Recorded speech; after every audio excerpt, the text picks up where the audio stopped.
Coach Wommack. We'll have Coach make his opening statement, and we'll take some questions. Whenever you're ready, Coach. All right. Good morning, everybody. I think I thought we, as a coaching staff and as players, we navigated our bye week really well. As I said last week, a bye week can be self-serving in a number of different ways for what your program needs, what your individual players need, some things that we look at schematically on defense. You want to be able to self-scout what you're giving away, what you're doing well, what you need to get corrected moving forward. And I thought we had a really productive week in that regard. Some younger players that took steps in the right direction. We were able to focus and pinpoint on some things fundamentally that we've got to continue to work on and execute at a higher level. And so that certainly was a good week and got a whole lot done from that perspective. Looking at Georgia, this is obviously a team that has had tremendous success over the last few years. You look at their program, Coach Smart and his staff are going into their 9th season together. We're in our 1st season together.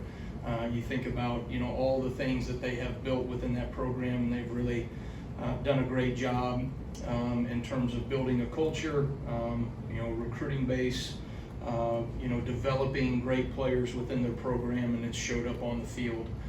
So we'll certainly have our work cut out for us from that standpoint. I think offensively, Mike Bobo has had a really tremendous career, has done a great job wherever he has been. I think he has been very efficient with his offense here, the last couple of years. I think he's done a really good job of attacking people. He's aggressive, takes shots at different parts, keeps you guessing, keeps you off kilter, and then certainly is committed to being able to run the football as well. I think their quarterback, Carson Beck, is as good as it comes in college football right now. Incredibly efficient with his decision making, does not take many sacks, rarely turns the ball over, takes care of the football. And I think he does a really tremendous job in his intermediate throwing game, and has great accuracy in those things. Really quick release, great decision maker. Just so impressed by him the more I watch, and I've probably watched every game in the last couple of years here. So I think their running backs, they've got a number of guys that are very physical runners, very detailed in their footwork. They're patient, they set blocks up, and certainly can create explosive plays in their run game at any given moment. I think they're committed to running the football, and you've got to do a great job of being consistent in the fundamentals and schematically knocking out the run down in and down out. Obviously, as an offensive line, they're big, they're physical. They've been around for a bit, and then you've got some pretty impressive offensive skill on the outside as well. So it'll be a great matchup. We'll have our work cut out for us schematically and logistically and all that, but I think everybody's got their work cut out for them. I'm not sure Greg Byrne and our administration may have their work cut out for them more than anybody this week. So everybody's got a tough job in this building. It's time to get to work and show up on Saturday. All right, thank you, Coach. Let's start front right with Nate Kelly.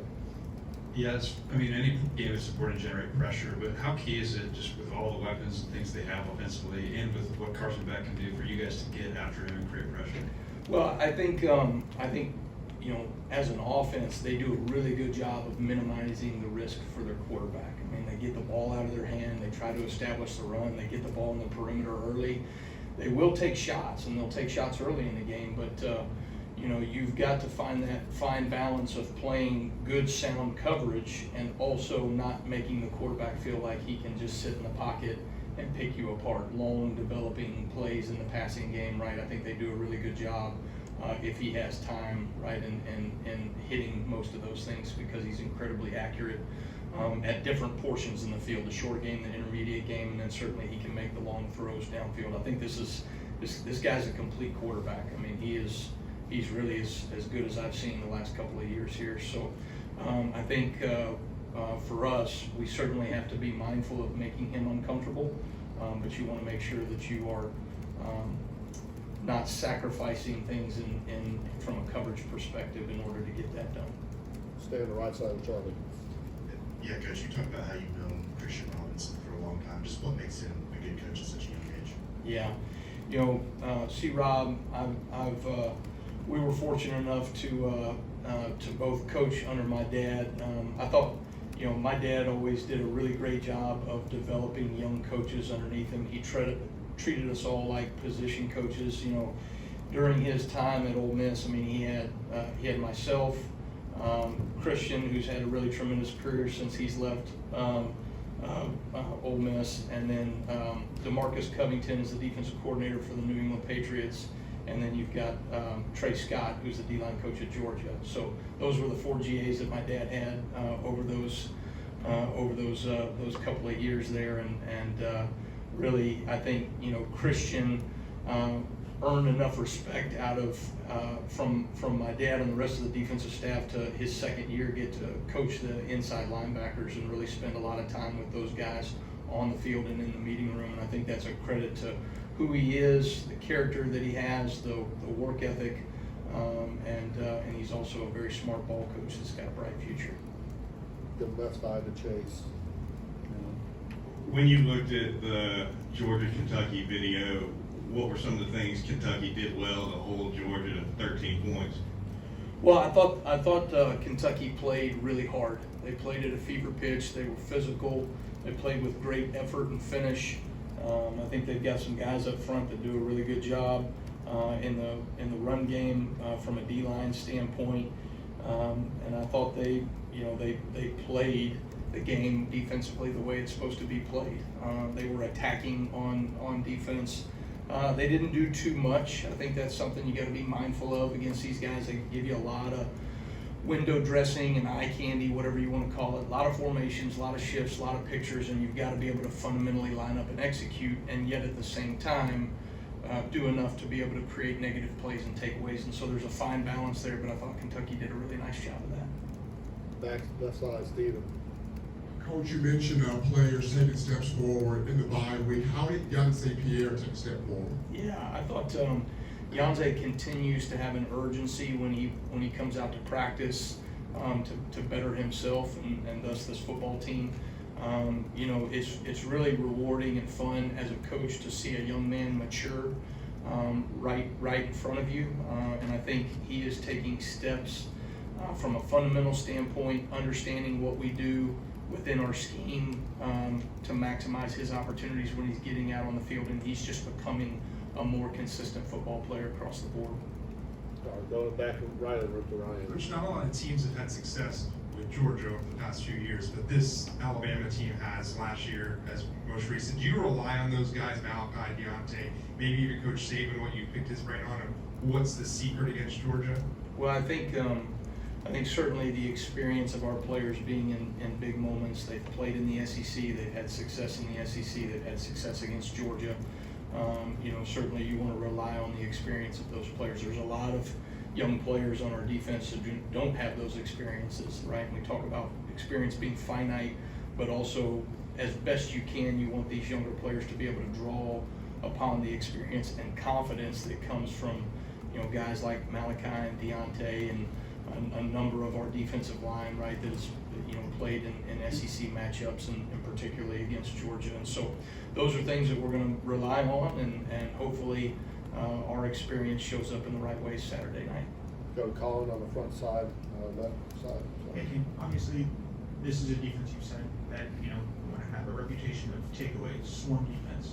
This is a Georgia offense that doesn't really, you know, have a lot of opportunities for takeaways, and I'm curious, for a defense that kind of takes momentum through takeaways and those opportunities, how do you encourage your guys to kind of force those opportunities for an offense that really doesn't give them a lot?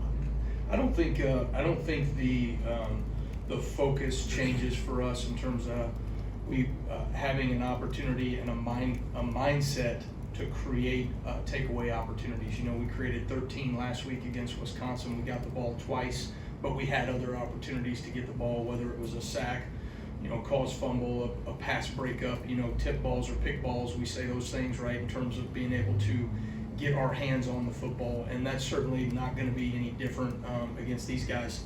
It will be a challenge, right? It's, you know, one of those, what do they call it, a unstoppable force against an immovable object, right? You know, we're trying to create a lot of takeaways. It's who we are. It's what our identity is, and they do a really good job of taking care of the football. And we've got to do our best to be able to be +1 in the turnover margin on Saturday night. I think that's going to be a huge piece of the game, is who can take care of the football and who can take the football away. I think it'll be a huge indicator in the outcome of the game. Jump over to Kennington on the right. You mentioned Georgia's running backs. It's pretty much a new look room compared to last year. What have you observed from how they're using them in the run in the past compared to last year, maybe the year before? I think schematically, I don't see a lot of difference. There's some nuances. There's some little things that you see from an offense, things that they worked in the offseason, things that they liked, things that they wanted to add a little bit, but those are more tweaks. I think this is a very well-established offensive system. I think they believe in what they do, and they have had success in what they do. But these backs are really hungry. I mean, they run really hard. They're physical. They can create yards after contact. And then when they get in space, you've got a couple of guys that can really take advantage of explosive plays in the run game. And so, we'll have our work cut out for us, because I think it's not just one guy, it's a number of guys that can create explosive things for them in the run game. Up the middle of the room there, Tony. You guys are allowing almost a full yard less than anyone else per attempt through the air. Is that something that you kind of first saw at the beginning of the season? Is this passing defense a little bit ahead of schedule, and then just what has allowed you to kind of be able to have that success? Well, I think I think when you look at what we want to try to do, the game nowadays, an extension of the run game is teams being able to take easy access throws on the perimeter. And at times we want to be mindful of denying those easy access throws and forcing people to throw into tight windows and tight coverage. And I think there's a number of ways to do that. That doesn't just always mean man coverage. It means anticipating things in zone coverage and vision coverage. And we're doing a fairly good job right now of challenging routes, challenging receivers, not giving lateral space away, but also defending the vertical space. We've got to get better at those things, but I think we've taken steps in the right direction to be able to limit some of those easy access windows in the throw game right now. We got 2 questions left. Let's go all the way back to the room, standing up there. Hey, Kane, obviously 2 versus 4, going to be a playoff atmosphere in the middle of the regular season. I mean, how much is a game like this part of the reason that you take this leap from South Alabama to taking the defensive coordinator job here at Alabama? Yeah, I think, I've said this before, but you come to Alabama to compete against the best and to create value, right, for yourself as an individual, as a player, and value for this team by executing when it matters most, right? I tell our players this all the time. The greatest players always step up in the biggest moments, and whether that be in a critical 3rd down or critical SEC matchups or red zone or taking the ball off of people, whatever it is, right? These are the opportunities that are given for players to be able to step up in the biggest moments, and as coaches, we're no different. We want to be able to compete against the best. There's things we do schematically, fundamentally, culturally, right, that you want to be able to get a group of young men to all pull the rope in the same direction and then show up on game day and see what that looks like on Saturdays. And so we're working our tails off right now to maximize our opportunity for success on Saturday as a coaching staff and as a group of players, and then let the chips fall where they may in a couple of days here. All right, so our last question real quick, Joe. Coach, you talked about miscues in the run game so far. When you assess the misfits over the last 3 weeks, would you assess them to mental errors, through physical deficiencies, lack of experience in the system, or maybe something else? Yeah, I think you can't point to any one specific thing. There's a number of things as you're building a new defense and guys getting comfortable, particularly in the run fit. From stopping the run, we're talking about a game of inches, right? Hand placements, techniques, alignments, and then making sure that you have proper leverages across the board. And so there's little details that fundamentally we need to improve on to get ourselves better. Certainly from a schematic standpoint, I think some of the pressures that we're running, we have not been as efficient or effective enough to be able to knock out the run. Those are bullets that sometimes I'm going to use in the run game, and when I use those bullets, we need to be able to efficiently execute those things, and we have not done it to the level that I think we're capable of. Some of that is the growing pains in the new defense, but certainly we need to have an urgency to take steps forward across the board. And I think that we've maximized the bye week in doing that, but those things got to show up as we navigate into SEC play. All right, thank you, Coach. Okay, thanks guys. Roll Tide.